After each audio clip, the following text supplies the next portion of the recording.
August 15th, 1945. The guns went silent across the Pacific. 91 American warships sat anchored in Tokyo Bay.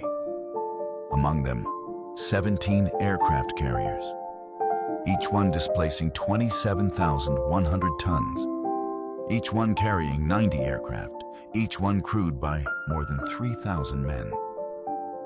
They had crossed the Pacific to end a war. They had done exactly that. And now, they had nothing left to fight. 5 weeks earlier, the Navy Department had issued stop work orders on 8 Essex-Class hulls still sitting on construction slips along the East Coast. Shipyard workers in Newport News, in Brooklyn, and Quincy received their termination notices within 72 hours.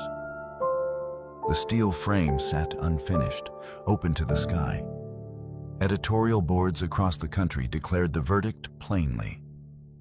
The atomic bomb had rendered conventional carrier warfare obsolete. The age of the fleet carrier was over before it had fully arrived.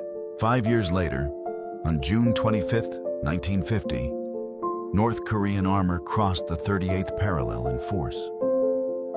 The United States had no adequate air bases on the Korean peninsula. It had no nuclear-armed carrier, because none had been built. What it had were 7 Essex-Class ships sitting in preservation at Philadelphia and Puget Sound. Their machinery sealed in cocoons of cosmoline grease, their flight decks wrapped against the weather. Washington ordered them reactivated. Maintenance crews worked around the clock to strip the preservation compounds, restart the boilers, and load the magazines.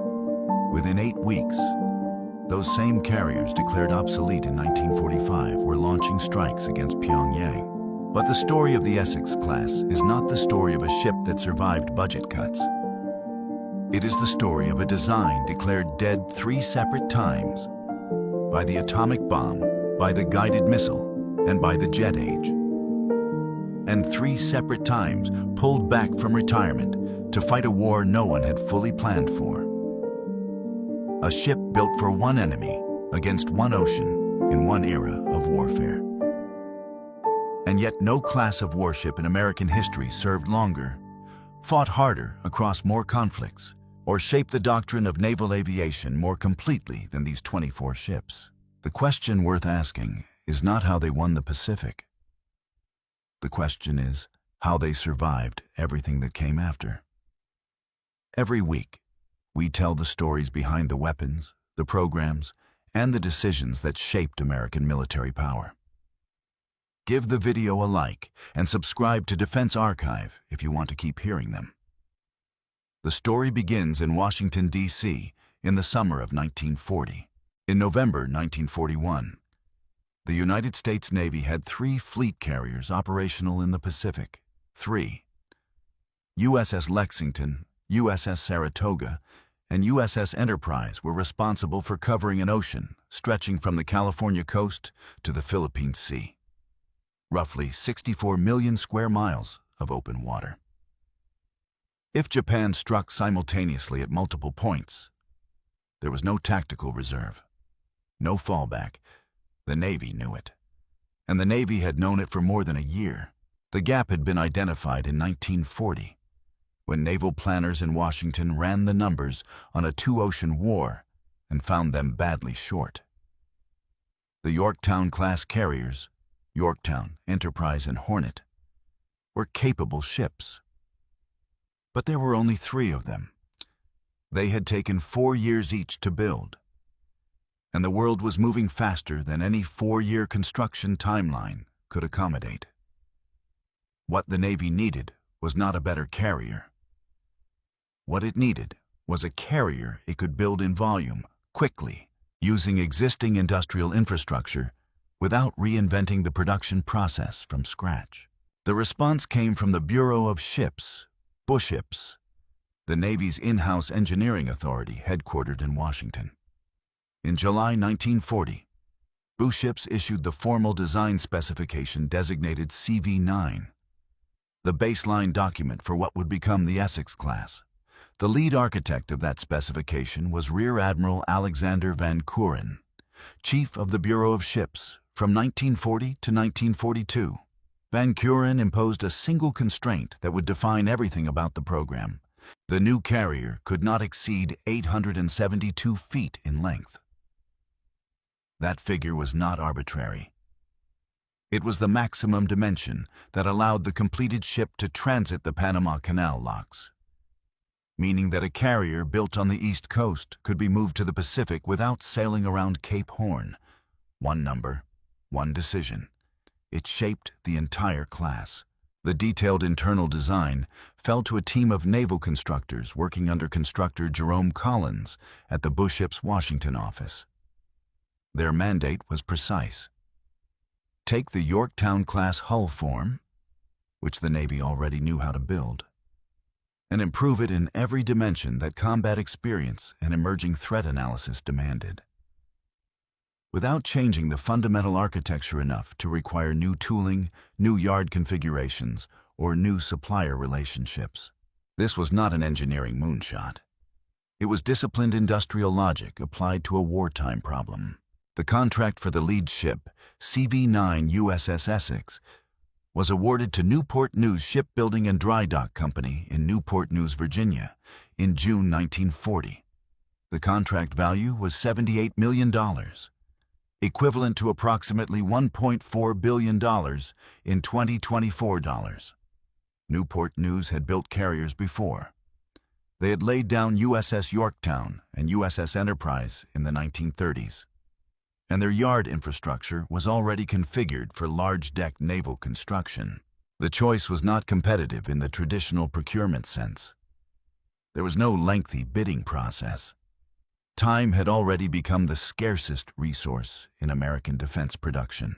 There was, however, a serious internal debate about what kind of carrier the Navy should be building at all.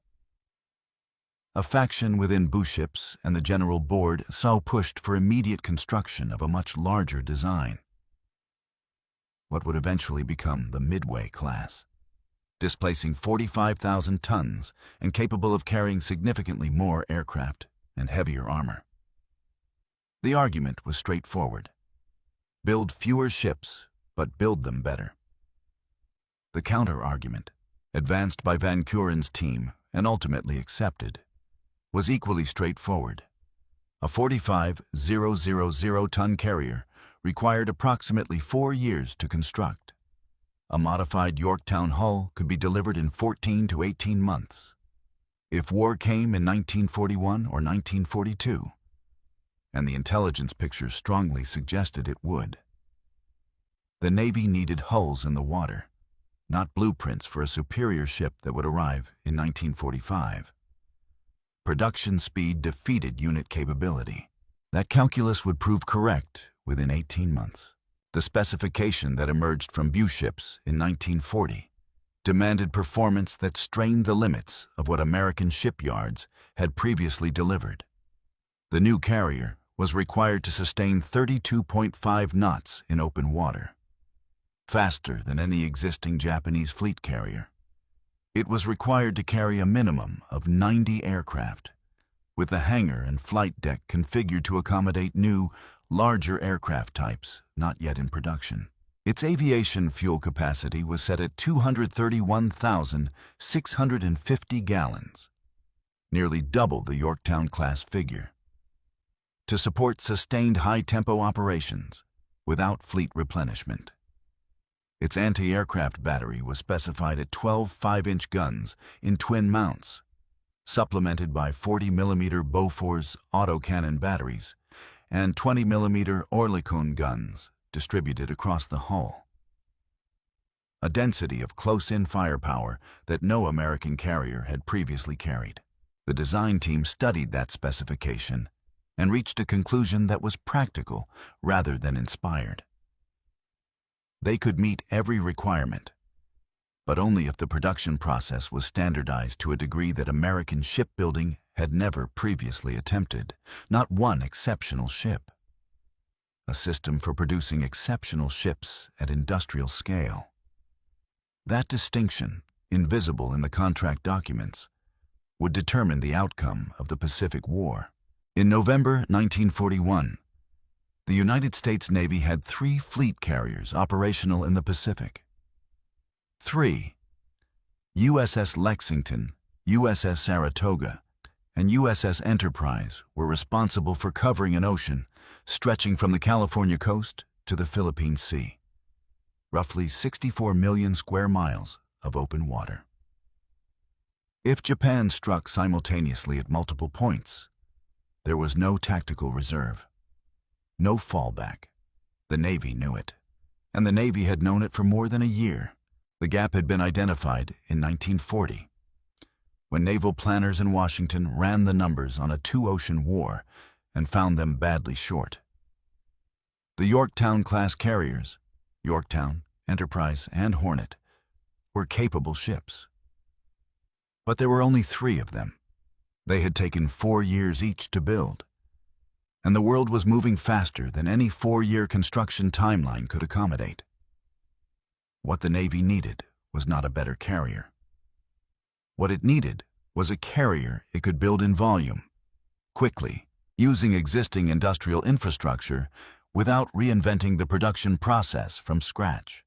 The response came from the Bureau of Ships, BWII, the Navy's in-house engineering authority headquartered in Washington.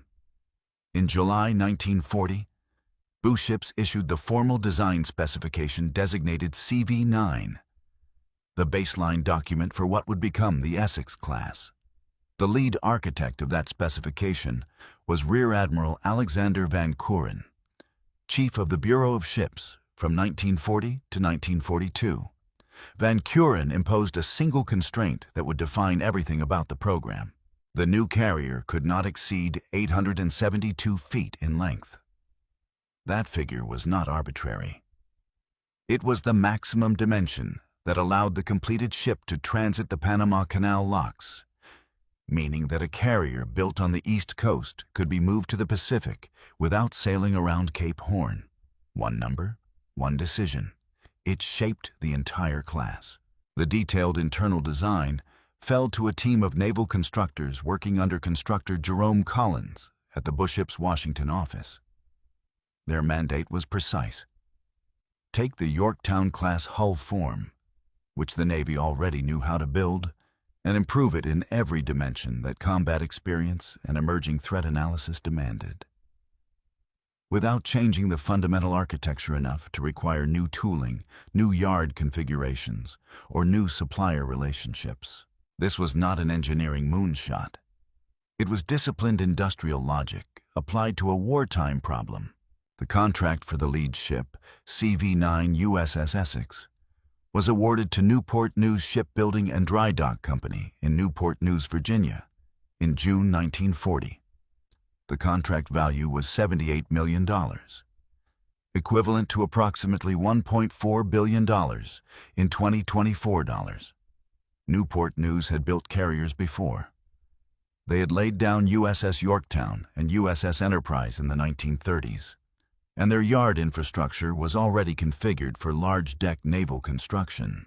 The choice was not competitive in the traditional procurement sense. There was no lengthy bidding process. Time had already become the scarcest resource in American defense production. There was, however, a serious internal debate about what kind of carrier the Navy should be building at all. A faction within BWII and the General Board pushed for immediate construction of a much larger design, what would eventually become the Midway class, displacing 45,000 tons and capable of carrying significantly more aircraft and heavier armor. The argument was straightforward. Build fewer ships, but build them better. The counter-argument, advanced by Van Kuren's team and ultimately accepted, was equally straightforward. A 45,000-ton carrier required approximately 4 years to construct. A modified Yorktown hull could be delivered in 14 to 18 months. If war came in 1941 or 1942, and the intelligence picture strongly suggested it would, the Navy needed hulls in the water, not blueprints for a superior ship that would arrive in 1945. Production speed defeated unit capability. That calculus would prove correct within 18 months. The specification that emerged from BWII in 1940 demanded performance that strained the limits of what American shipyards had previously delivered. The new carrier was required to sustain 32.5 knots in open water, faster than any existing Japanese fleet carrier. It was required to carry a minimum of 90 aircraft, with the hangar and flight deck configured to accommodate new, larger aircraft types not yet in production. Its aviation fuel capacity was set at 231,650 gallons, nearly double the Yorktown-class figure, to support sustained high-tempo operations without fleet replenishment. Its anti-aircraft battery was specified at 12 5-inch guns in twin mounts, supplemented by 40mm Bofors autocannon batteries and 20mm Oerlikon guns distributed across the hull, a density of close-in firepower that no American carrier had previously carried. The design team studied that specification and reached a conclusion that was practical rather than inspired. They could meet every requirement, but only if the production process was standardized to a degree that American shipbuilding had never previously attempted. Not one exceptional ship. A system for producing exceptional ships at industrial scale. That distinction, invisible in the contract documents, would determine the outcome of the Pacific War. The keel of CV-9 USS Essex was laid at Newport News on April 28, 1941. 7 months later, Japan attacked Pearl Harbor. By that point, the steel frame of the Essex had already risen 40 feet above the construction slip. The decision made in 1940 to build a ship the yards already knew how to build meant that when the war arrived, the first Essex-Class carrier was already half finished. Essex was launched on July 31, 1942. She was commissioned into the United States Navy on December 31, 1942, 31 months from keel to combat-ready warship. That timeline would shrink dramatically as the production system matured. USS Hornet, CV-12, was commissioned on November 29, 1943, having been laid down on August 3, 1942, 14 months and 23 days from keel to commissioning. USS Franklin, CV-13, matched that pace almost exactly. By 1943, 4 shipyards were operating in parallel: Newport News in Virginia, the New York Navy Yard in Brooklyn, Four Rivers Shipyard in Quincy, Massachusetts, and New York Shipbuilding in Camden, New Jersey. The production system was no longer building ships, it was manufacturing them. To understand what that meant in practice, the physical dimensions of an Essex-class carrier require some grounding. The hull ran 872 feet from bow to stern, the length of nearly 3 football fields placed end to end.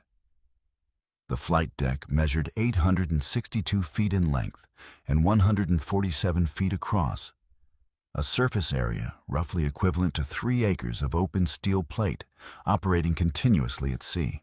The ship displaced 27,100 tons at standard load and pushed through open water at 32.7 knots, approximately 37 miles per hour, powered by 4 Westinghouse-geared steam turbines, generating 150,000 shaft horsepower through 4 propeller shafts. At combat load, with a full air group embarked and magazines topped off, displacement rose to 36,380 tons. The ship was, by any measure, a city that moved. The armor scheme reflected hard lessons from early Pacific combat. The hangar deck, the enclosed space 1 level below the flight deck where aircraft were stored and maintained, was protected by 2.5-inch special treatment steel plating along its sides and a 1.5-inch armored deck above. This was not battleship armor.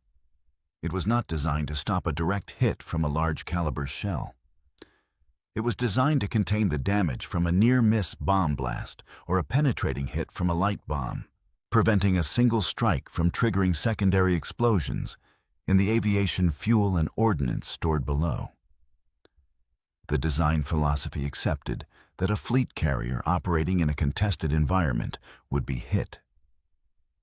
The question was whether it would survive the hit.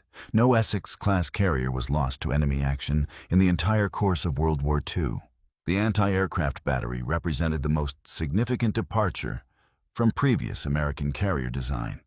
Each Essex-class ship carried 12 5-inch 38-caliber dual-purpose guns, weapons capable of engaging both surface targets and aircraft, mounted in 6 twin turrets positioned along the hull sides. Above that layer sat 32 40mm Bofors guns in quad and twin mounts, the most effective medium-range anti-aircraft weapon of the war, capable of firing 120 rounds per minute per barrel against targets closing at speeds up to 400 miles per hour. The innermost defensive ring consisted of 24 20mm Oerlikon autocannon for close-in point defense. In total, a single Essex-class carrier could put approximately 68 anti-aircraft weapons into action simultaneously, more than double the defensive firepower of the Yorktown-class ships it was replacing. Pilots who flew against Task Force 58 in 1944 described the anti-aircraft envelope over an Essex formation as a wall rather than a field of fire. The flight deck elevator system addressed one of the critical bottlenecks that had limited earlier carrier operations. The Yorktown class carried 2 deck-edge elevators and 1 centerline elevator. Essex introduced a configuration of 2 centerline elevators fore and aft of the island, plus a deck-edge elevator on the port side. 3 elevators total, each capable of lifting 28,000 pounds from hangar deck to flight deck in 16 seconds. That cycle time was 40% faster than the Yorktown-class installation. In sustained flight operations, the difference between 16 seconds and 26 seconds per elevator cycle translated directly into the number of aircraft that could be launched in a given window. The elevator was not a glamorous piece of engineering. It was the mechanism that determined how fast a carrier could project force, and the Essex class could project it faster than anything the Imperial Japanese Navy had afloat. The aircraft that filled those elevators were themselves a generational advance over what the Navy had operated in 1941. By 1943, the standard Essex Air Group consisted of the Grumman F-6F Hellcat, a fighter with a kill ratio against Japanese opponents that would reach 19, won by the end of the war, the Curtiss SB-2C Helldiver for dive bombing, and the Grumman TBF Avenger for torpedo attack. The Essex class did not win the Pacific on its own merits. It won the Pacific because it could put 90 of those aircraft in the air, recover them, rearm them, and launch them again inside of an operational tempo that Japanese carrier aviation, with its smaller ships and slower production of replacement pilots, could not match or sustain. The political architecture of the program was as carefully constructed as the ships themselves. By mid-1943, the Essex-class construction network touched 892 subcontractors spread across 32 states. Newport News alone employed 27,000 workers at peak production.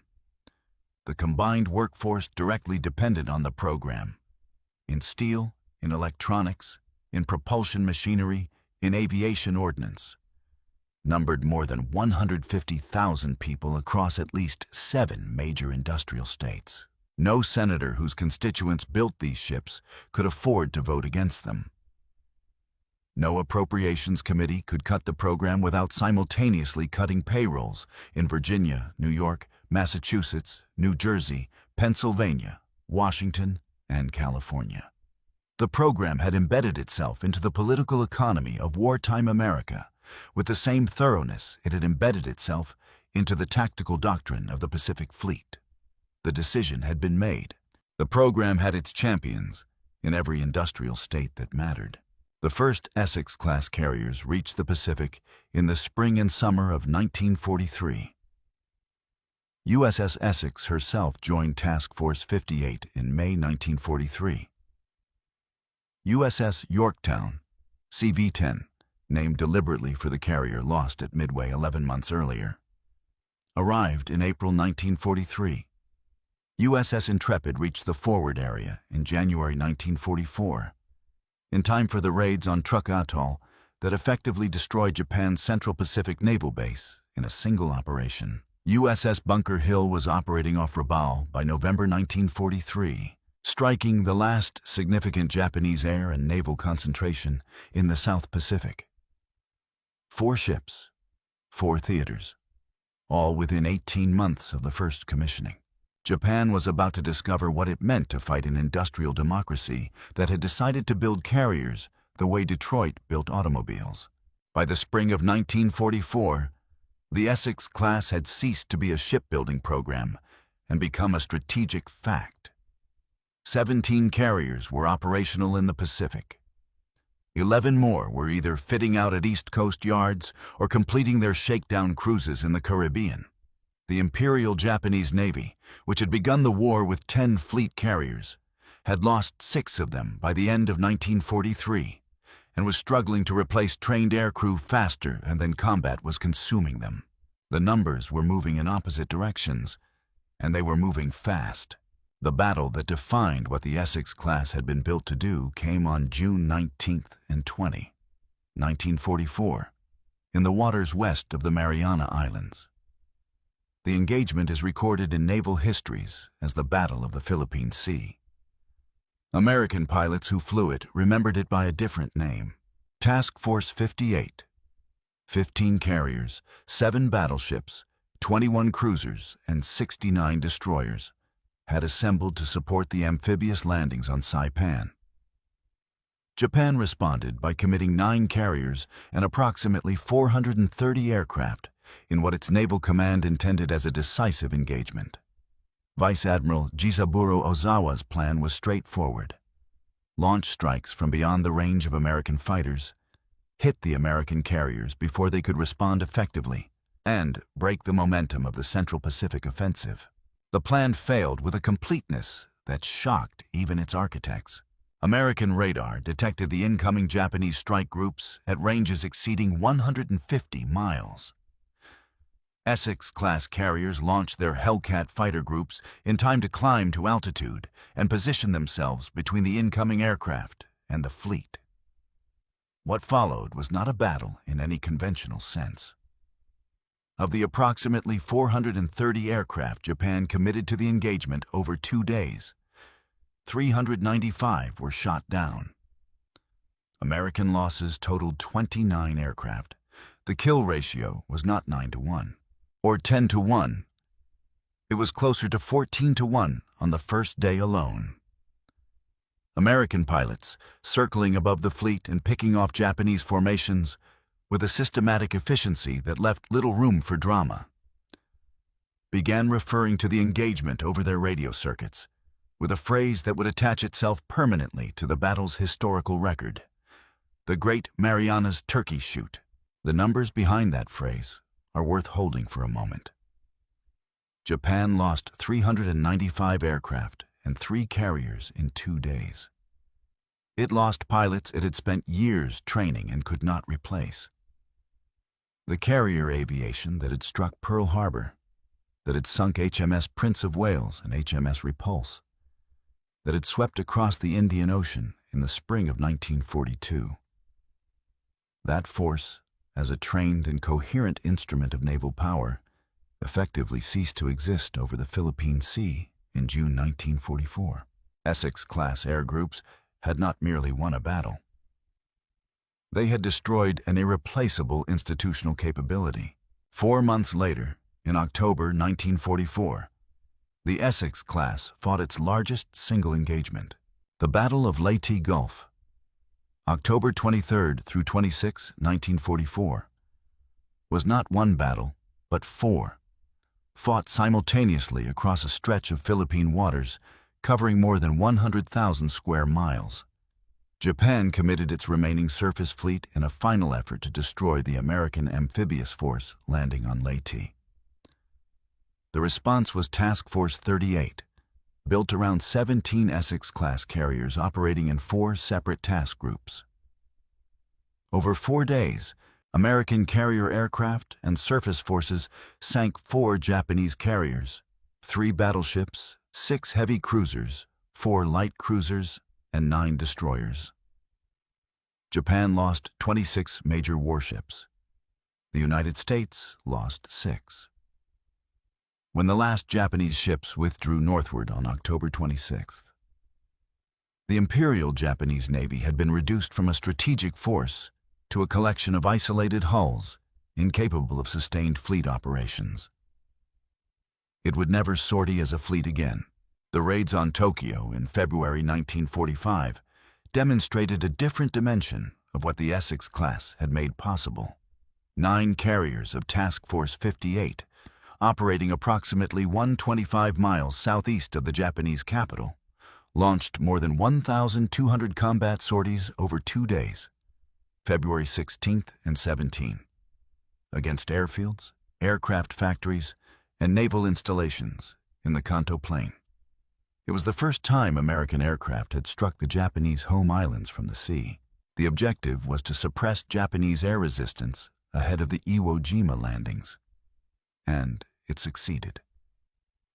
Japanese records indicate approximately 500 aircraft destroyed on the ground and in the air during those 2 days. The strikes also carried a psychological dimension that pure military accounting cannot fully capture. The imperial capital, which Japanese propaganda had assured its citizens lay beyond the reach of American power, was within range of carrier aircraft launched from open ocean. The human cost of operating these ships in sustained combat was not abstract. On March 19, 1945, USS Franklin, CV-13, was operating approximately 50 miles off the Japanese coast when 2 semi-armor-piercing bombs struck her flight deck in rapid succession while her aircraft were spotted for launch, armed and fueled. The resulting fires and secondary explosions killed 724 men and wounded 265 more, the highest casualties suffered by any American warship that survived the war. Franklin listed 13 degrees to starboard. Her fires burned for hours. By every reasonable engineering assessment, she should have sunk. She did not. Her crew, the survivors of them, fought the fires with hoses, jettisoned burning aircraft over the side, and kept the hull afloat long enough for cruiser USS Santa Fe to come alongside and begin evacuation. Franklin was eventually taken under tow and brought back across the Pacific to the New York Navy Yard. She had demonstrated, at a price measured in hundreds of lives, that the Essex-Class could absorb punishment that would have sunk a less structurally sound design. No Essex-Class carrier was lost to enemy action, not one. The war ended before the Essex-Class had finished fighting it. On August 15, 1945, Emperor Hirohito broadcast Japan's surrender. At that moment, 6 additional Essex-Class carriers were in various stages of final fitting out along the East Coast, within weeks of commissioning. 8 more hulls sat unfinished on construction slips, their steel frames rising above the water lines of yards that had been operating at maximum capacity for 4 years. The stop work orders arrived within days. The unfinished hulls were canceled. The workers went home, and the 17 carriers that had spent the previous 2 years systematically dismantling Japanese naval and air power sat at anchor in Tokyo Bay with nothing left to destroy.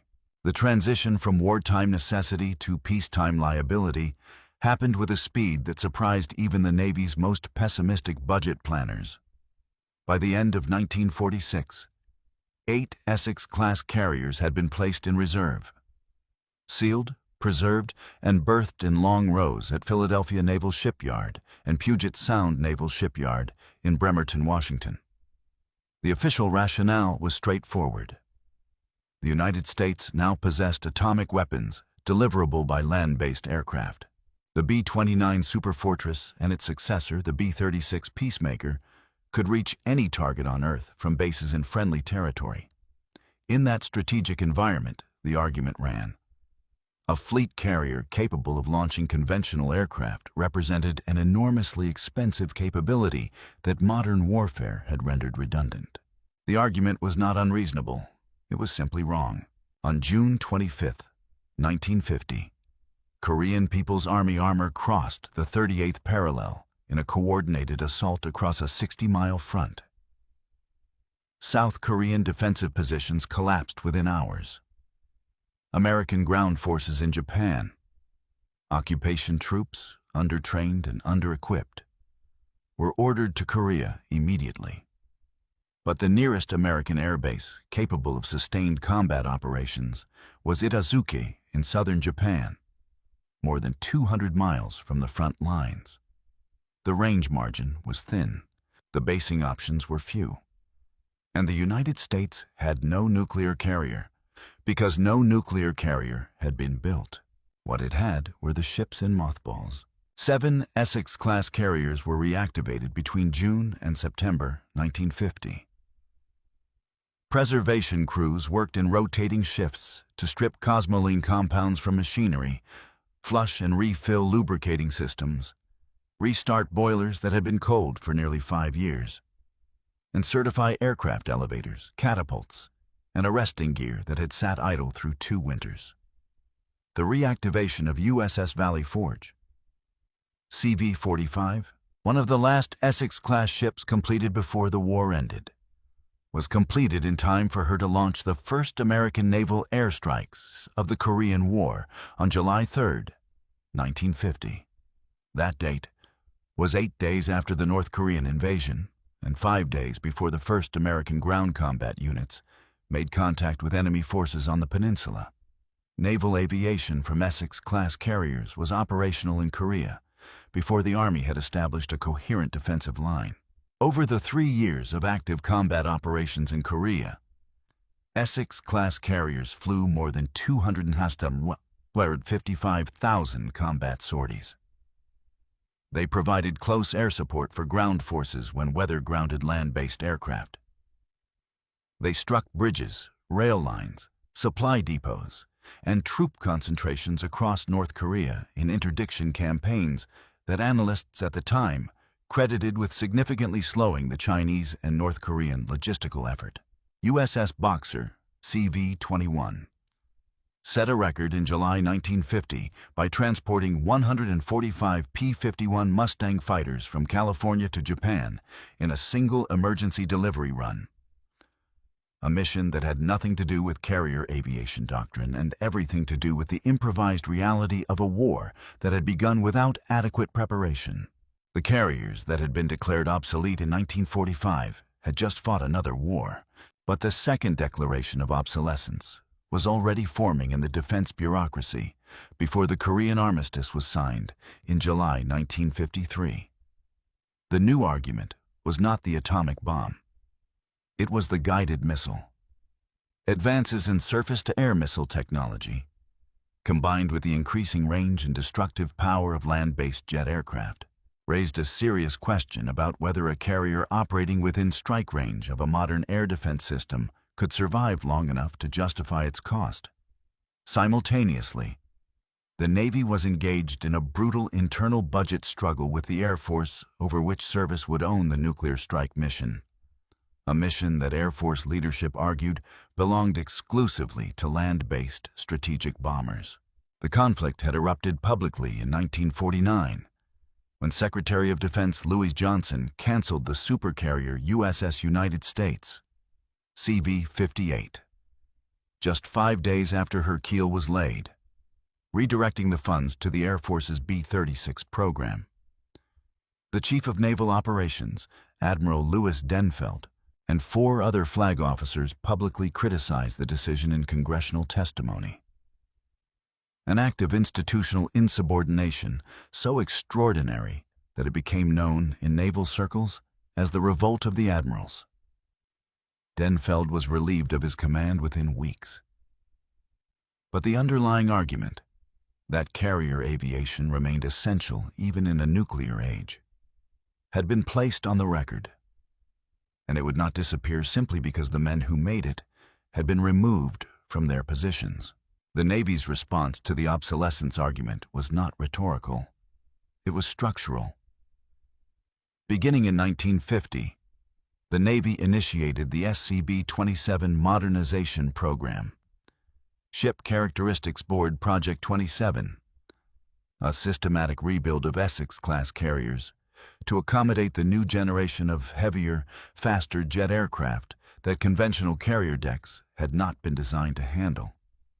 The SCB-27A configuration, applied to USS Oriskany and 8 other hulls, replaced the original hydraulic catapults with more powerful C-11 steam catapults capable of launching aircraft weighing up to 39,000 pounds, nearly double the capacity of the wartime installation. Deck edge elevators were widened. Hangar clearances were raised. Aviation fuel systems were reconfigured for jet fuel rather than aviation gasoline. The SCB-27C configuration, applied to USS Essex and 3 additional hulls, went further, adding an enclosed hurricane bow, a fully plated forward section replacing the open sponson of the original design, and upgrading catapult capacity again to handle aircraft approaching 52,000 pounds. The subsequent SCB-125 modification added the feature that would define carrier aviation for the remainder of the 20th century, the angled flight deck. The angled flight deck, a landing area canted approximately 8 degrees to port relative to the ship's centerline, had been developed conceptually by the British Royal Navy and tested for the first time on an American carrier aboard USS Antietam, CV-36, in 1952. The principle was straightforward, but its operational implications were significant. On a straight-deck carrier, a pilot who missed the arresting wires during landing had 2 choices: engage the crash barrier stretched across the deck to stop the aircraft, or go around and try again. The crash barrier damaged aircraft. The go-around consumed time. With an angled deck, a pilot who missed the wires simply advanced the throttle and flew off the angled section back into the air, clear of any aircraft spotted forward for launch. The safety improvement was immediate and measurable. The operational tempo improvement was equally significant. All subsequent American carriers, Forrestal, Kitty Hawk, Enterprise, Nimitz, and Gerald Ford, were built with angled decks, every one of them. The modernized Essex-Class ships that emerged from these programs between 1951 and 1955 were, in several meaningful respects, different vessels from the ones that had fought the Second World War. They carried different aircraft, launched by different catapults, recovered on a reconfigured deck, guided by radar systems that had not existed in 1945. What had not changed was the hull. The same 872-foot steel envelope that Van Kuren's team had specified in 1940 proved capable of absorbing modernization on a scale that no one in 1940 had anticipated or designed for. That adaptability, unplanned, structurally accidental, institutionally fortunate, kept the Essex-Class relevant for 3 additional decades. Vietnam would be the final test. The first American naval aircraft struck targets in North Vietnam on August 5, 1964, the day after the Gulf of Tonkin incident, before any formal declaration of war, before any congressional authorization beyond the resolution that would bear the Gulf's name. The strikes came from USS Ticonderoga, CV-14, and USS Constellation, CV-64.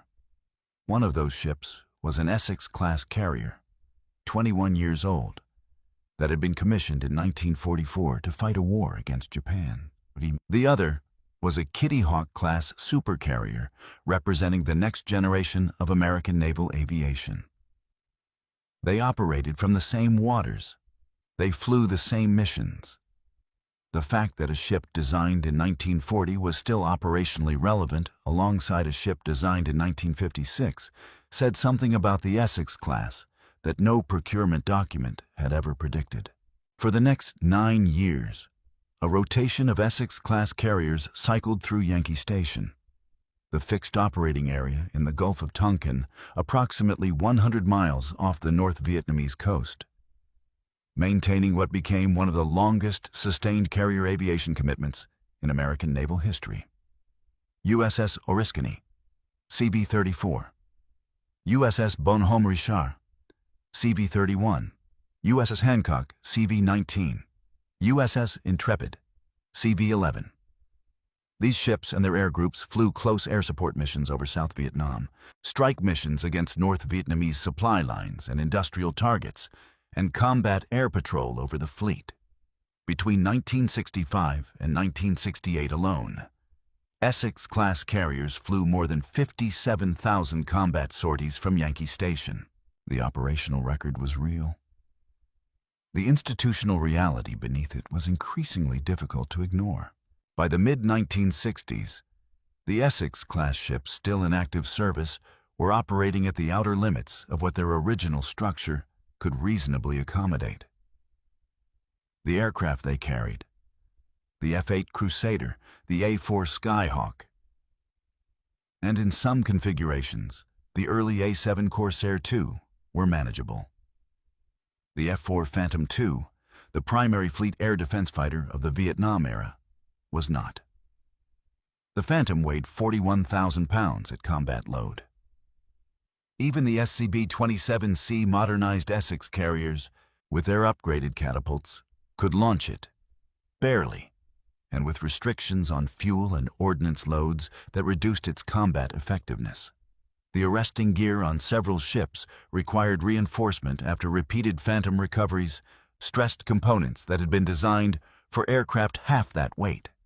The hangar deck overhead clearance, set at 17 feet 6 inches in the original 1940 specification, could not accommodate the vertical tail of the Phantom without folding, an awkward constraint that slowed aircraft handling in an environment where speed of aircraft movement directly affected mission tempo. The maintenance burden was compounding year by year. Ships that had been built in 14 months in 1943 were now requiring overhaul periods that stretched to 18 months and longer as aging systems demanded replacement. Propulsion machinery that had originally been rated for a service life measured in decades was approaching and in some cases exceeding those limits. The electrical generating capacity of the Essex-class, designed to power a 1940s-era electronics suite, was inadequate for the radar, communications, and electronic warfare systems that Vietnam-era operations demanded. Engineers at the naval shipyards found themselves running new cable runs through hull sections never designed to accommodate them, installing jury-rigged power conditioning equipment in spaces originally designated for storage, and working around structural constraints that had no engineering solution short of complete replacement. The cost of keeping these ships operational was rising faster than the operational value they returned. A 1966 analysis by the Office of the Chief of Naval Operations concluded that the per-flight hour cost of operating an Essex-class air wing had increased by 34% in real terms since 1960, while the combat capability delivered per flight hour, measured in ordnance delivered, targets serviced, and missions completed, had declined relative to the newer Kitty Hawk and Forrestal-class ships that were increasingly setting the operational standard. The Essex-class was not failing. It was aging, and in a defense budget environment constrained by the simultaneous costs of the Vietnam Ground War and the broader Cold War force structure, aging ships that cost more to operate for diminishing returns were difficult to justify to appropriators who had newer alternatives. The fire aboard USS Forrestal in July 1967, which killed 134 sailors and injured 161 more, briefly refocused congressional attention on carrier safety across the fleet. The subsequent investigation produced recommendations for fire suppression system upgrades and aviation fuel handling procedure changes that applied to all carriers, including the Essex-class. The cost of implementing those recommendations on aging hulls added another layer of expense to ships already consuming disproportionate maintenance resources. Thus, for several Essex-class carriers, the post-Forrestal safety upgrade cost assessments effectively became the final argument for early retirement. The numbers no longer worked. The most devastating single incident in the Essex-class Vietnam record had come earlier. October 26, 1966. Aboard USS Oriskany, anchored at Subic Bay in the Philippines. A magnesium flare ignited accidentally in a flare locker on the hangar deck. The fire spread rapidly through the forward section of the ship, killing 44 men, including 25 naval aviators, among the highest single-incident losses of aircrew in American naval history. Oriskany was repaired and returned to Yankee Station the following year. But the fire had demonstrated, with particular clarity, the vulnerability of a ship whose damage control systems, hangar deck firefighting infrastructure, and compartmentalization reflected design decisions made in 1940, before anyone had fully understood how jet fuel and aviation ordnance behaved in an enclosed steel space when ignited. The third declaration of obsolescence, the one that would finally hold, was not made in a congressional hearing or a secretary's memorandum. It was made in the maintenance logs of 7 naval shipyards, in the budget submissions of successive chiefs of naval operations, and in the quiet arithmetic of program analysts who compared the cost of keeping an Essex-class carrier combat-ready with the cost of the same capability delivered by a Kitty Hawk or a nuclear-powered Enterprise. The arithmetic produced the same answer every time. The retirements began. The decommissioning of USS Essex, CV-9, the lead ship, the nameplate of the entire class, came on December 30th, 1969. She had been commissioned 27 years earlier, on the last day of 1942, and had fought from the Mariana Islands to Tokyo Bay.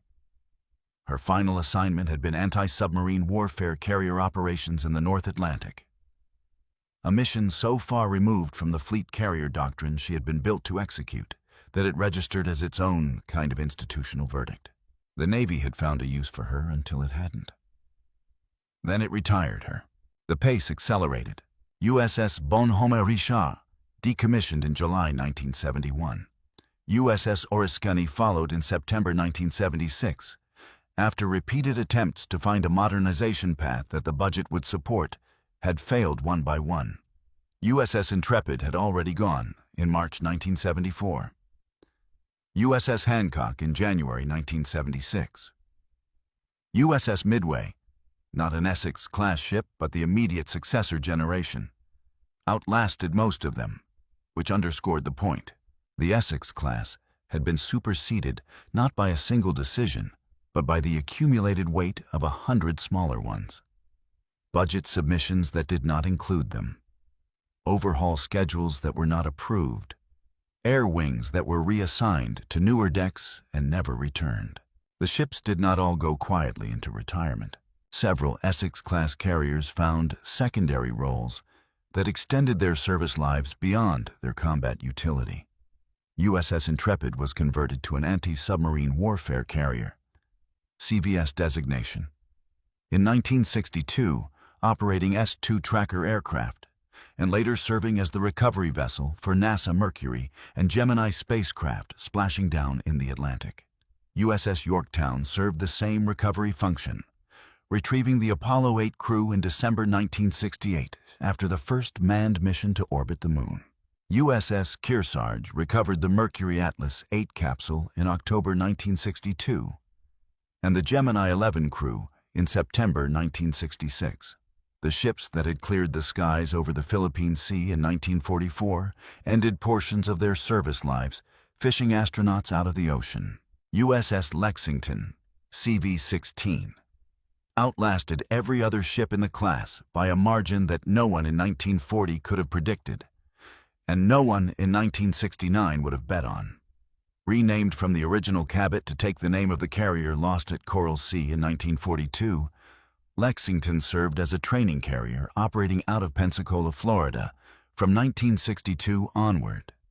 For nearly 3 decades, she was the platform on which virtually every naval aviator in the United States Navy completed carrier qualification, the arrested landings and catapult launches required before a pilot could be certified for fleet operations. She trained more than 500,000 pilots and crew members during that assignment. She was known, without irony and with considerable affection, as the Blue Ghost, a nickname earned in World War II when Japanese propaganda repeatedly reported her sunk, and she kept reappearing. The name fit her second career as well as it had fit her first. Lexington's decommissioning came on November 8, 1991. 48 years of continuous naval service, 3 wars, more than 500,000 personnel trained. The oldest active warship in the United States Navy retired on a Tuesday afternoon in Pensacola, with no particular ceremony proportional to what she represented. The end came in different forms for different ships. USS Oriskany was sunk deliberately on May 17, 2006, in 212 feet of water off the coast of Pensacola, Florida, to serve as an artificial reef, the largest ship ever intentionally sunk for that purpose at the time.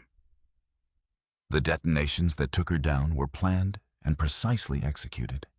She sank in 37 minutes. USS Intrepid survived as a museum ship in New York City, berthed at Pier 86 on the Hudson River since 1982, where she has been visited by more than 10 million people. USS Yorktown is preserved at Patriots Point in Mount Pleasant, South Carolina. USS Hornet sits at Alameda, California. USS Midway, again the immediate successor, anchors the Naval Aviation Museum Complex in San Diego. The ships that could not be saved from the breakers were scrapped through the 1970s and 1980s, their steel recycled into an American industrial economy that had once built them at the rate of 1 every 5 months. The program did not end with a vote. It did not end with a cancellation hearing, or a secretary's memorandum, or a single budget line struck through with a pen. It ended the way most things built to last actually end. Not in a moment, but across a decade, ship by ship, maintenance cycle by maintenance cycle, until the last one left was too old to fight and too significant to discard. No Essex-Class carrier was ever sunk by an enemy, not one. In World War II, in Korea, in Vietnam, through kamikaze strikes, torpedo attacks, bomb hits, fire, and every form of violence that 20th century naval warfare could produce, the class lost 0 ships to enemy action. Several came close. Franklin should not have survived March 19, 1945, by any reasonable calculation. Bunker Hill absorbed 2 kamikaze strikes in 80 seconds on May 11, 1945, and kept her flight deck operational. The class absorbed everything thrown at it and gave back more. The last Essex-Class carrier to leave active service did so on a quiet November morning in 1991, 48 years after the first one was commissioned. She had been built to fight 1 war. She had outlasted 3. The Essex-Class carriers left the American fleet gradually enough that no single moment marked their departure. But what they left behind, in doctrine, in design, in the institutional memory of how the United States Navy fights from the sea, did not depart with them. The Carrier Battle Group, the fundamental organizational unit of American naval power from the Cold War to the present, was not invented after World War II. It was refined from it. Task Force 58, the Essex-Class formation that had operated across the Central Pacific in 1944 and 1945, established the operational template. 1 or more large deck carriers at the center, ringed by cruisers for air defense, destroyers for anti-submarine screening, and a logistics train capable of sustaining operations indefinitely without returning to port. The Nimitz-class carriers that replaced the Essex generation operated inside that same conceptual envelope.